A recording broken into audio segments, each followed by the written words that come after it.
Good morning students, ये आपका part 12 video है इस चैप्टर का। पार्ट 12 वीडियो में एक्सरसाइज 7.4 पे है और क्वेश्चन नंबर है 1।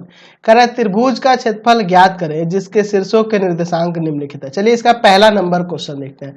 मैं यहाँ पे एक त्रिभुज बना देता हूँ, इसका नाम देते हैं ABC। ABC एक त्रिभुज है।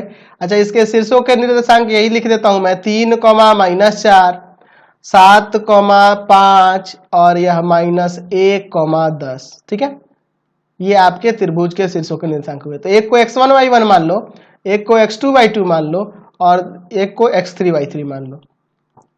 ठीक है, तो हम लोग फॉर्मूला जानते हैं त्रिभुज के क्षेत्रफल का। त्रिभुज का क्षेत्रफल फॉर्मूला होता है 1/2 x1 y2 minus y3 plus x2 y3 minus y1 plus x3 y1 minus y2, यही ना होता है। चलिए अब यहाँ पे वैल्यू को रखते हैं, क्या हो जाएगा 1/2। सब देखिए ध्यान से, आप वैल्यू को खाली रखिए। x1 की जगह पे यहाँ पे 3 है, फिर y2 माइनस y3, तो y2 का वैल्यू यहाँ पे 5 है और माइनस y3 का वैल्यू यहाँ पर 10 है। फिर प्लस में x2, तो x2 की जगह पे यहाँ पे 7 है और फिर y3 माइनस y1, यानी कि y3 का वैल्यू आपके पास 10 है और y1 का वैल्यू -4 है। तो एक यहाँ माइनस फॉर्मूले में है, एक ये, तो प्लस हो जाएगा। चलिए फिर आपका फिर ब्रैकेट बंद करते हैं, प्लस x3, तो x3 का वैल्यू यहाँ पे क्या है आपका -1 है, -1।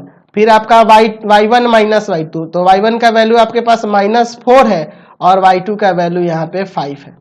ठीक है, चलिए अब इसको सॉल्व करते हैं। 1/2 3 ब्रैकेट में यहाँ -5 हो जाएगा, प्लस 7 यहाँ पे आपका 14 हो जाएगा।